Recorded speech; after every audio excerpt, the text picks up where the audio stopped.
Hola compañeros en la mesa, saludos a toda la teleaudiencia de Entretiempo por NPI. Estamos en plena ruta brasileña retornando a Asunción. Paramos aquí por el camino para conectarnos unos minutos con ustedes y dar algunas conclusiones generales de lo que ha dejado la participación albirroja aquí en tierras brasileñas. Duele perder, es cierto, pero hay que reconocer que estamos muy cerca. Queda un punto para clasificar al Mundial, inclusive hasta perdiendo y dependiendo de lo que pase con Venezuela. Vamos a conseguir la clasificación a la siguiente Copa del Mundo. Hay varias cuestiones para analizar y comienzo con esta. Lamentablemente, jugando de visitante en estos últimos partidos terminamos regalando un tiempo o gran parte del mismo. Se vio en Bolivia, se vio en Colombia, la remamos de atrás. Es cierto, contra Ecuador y Uruguay no recibimos goles, pero es como que salimos a defender, lo hacemos muy atrás, esperamos alguna situación en particular y empezamos a reaccionar cuando estamos abajo en el marcador. Ayer me pareció interesante el ingreso de Ángel Romero, Bobadilla,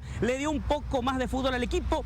Me parecía que era un partido para Pita, no para Ábalos, pero el técnico explicó los motivos por los cuales se recurre a Ábalos. Después Paraguay intentó, siguió buscando, pero era muy complicado. Tuvimos 10 a 15 buenos minutos en el primer tiempo y un lapso parecido en la complementaria y nada más. Competimos hasta donde pudimos, pero en definitiva nos cuesta jugar en condición de visitante. Repito, estamos muy cerca, falta un puntito, hasta inclusive perdiendo podemos conseguir la clasificación a la siguiente Copa del Mundo. Habrá que replantear después cómo jugar los partidos.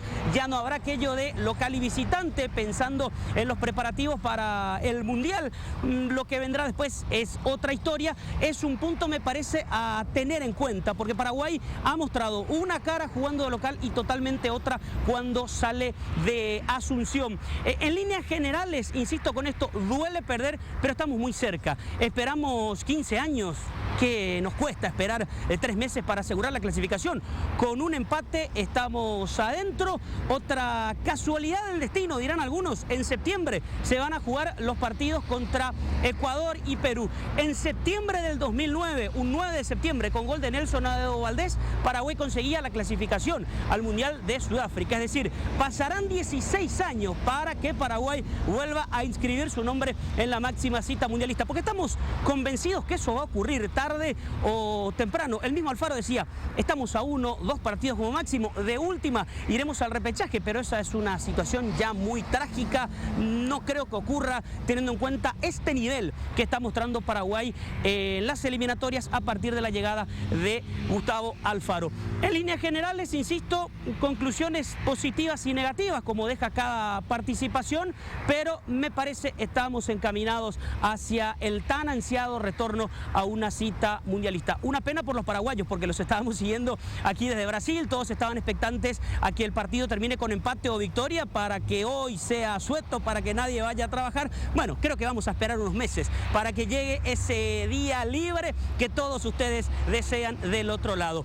Ya estamos retornando a Asunción, Dios mediante mañana estaremos en la mesa de Entretiempo para seguir hablando del albirroja y del fútbol local de cara al segundo semestre de la temporada. Gracias a todos por seguir nuestro trabajo en estos días. El reencuentro con la teleaudiencia de Entretiempo mañana aquí por las pantallas de NPI. Muchas gracias. Gracias, Fede. Buen retorno también para el querido Fede Villalba, que ya está por las rutas brasileñas.